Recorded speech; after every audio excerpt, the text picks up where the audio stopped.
राधे राधे भक्तों, जरा शांत होकर इस बात को सुनिए। महाराज, आज हम जिस विषय की चर्चा करने जा रहे हैं वह केवल सिंदूर लगाने की परंपरा नहीं है, बल्कि सुहाग, श्रद्धा और वैवाहिक जीवन की मर्यादा से जुड़ा हुआ विषय है।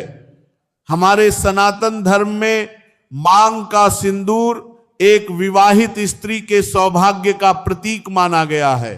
इसीलिए इसे केवल श्रृंगार नहीं बल्कि एक पवित्र भाव के साथ धारण किया जाता है। भक्तों, कई महिलाएं रोज स्नान के बाद अपनी मांग में सिंदूर भरती हैं, लेकिन अक्सर जल्दबाजी में कुछ छोटी छोटी बातों का ध्यान नहीं रख पाती। शास्त्रों में कहा गया है कि कोई भी शुभ कार्य केवल विधि से नहीं बल्कि शुद्ध मन और श्रद्धा से किया जाए तो उसका महत्व और बढ़ जाता है। इसलिए सिंदूर लगाते समय मन शांत होना चाहिए और भगवान से अपने परिवार की सुख, शांति तथा पति के मंगल की प्रार्थना करनी चाहिए। महाराज, एक बात हमेशा याद रखिए, सिंदूर केवल दिखावे के लिए नहीं लगाया जाता। जब भी मांग में सिंदूर भरें, उसे भगवान शिव, माता पार्वती और अपने आराध्य देव का स्मरण करते हुए लगाइए। मन में यही भाव रखिए कि आपके परिवार में प्रेम बना रहे, आपसी विश्वास बढ़े और घर में सुख शांति का वास हो। श्रद्धा के साथ किया गया छोटा सा कार्य भी जीवन में सकारात्मक ऊर्जा लेकर आता है। भक्तों, अपने सिंदूर का सम्मान भी अवश्य कीजिए। उसे हमेशा साफ और पवित्र स्थान पर रखें।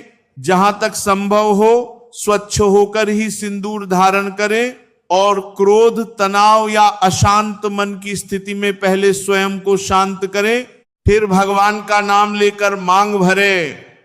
क्योंकि किसी भी पूजा या धार्मिक परंपरा का सबसे बड़ा आधार बाहरी नहीं बल्कि आंतरिक पवित्रता होती है।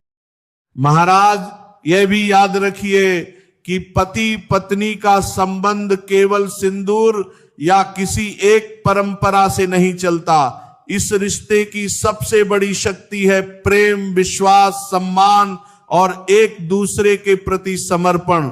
यदि घर में मधुर वाणी होगी, बड़ों का सम्मान होगा और भगवान का स्मरण होगा, तो परिवार में सुख और समृद्धि अपने आप बढ़ने लगती है। तो भक्तों, माता पार्वती, भगवान भोलेनाथ और माता महालक्ष्मी से यही प्रार्थना है कि सभी सुहागिन बहनों का सौभाग्य अखंड रहे, उनके परिवार में प्रेम बना रहे, पति पत्नी के बीच विश्वास और सम्मान बढ़े तथा प्रत्येक घर में सुख, शांति और समृद्धि का वास हो। बोलिए प्रेम से हर हर महादेव। जय माता पार्वती। राधे राधे महाराज।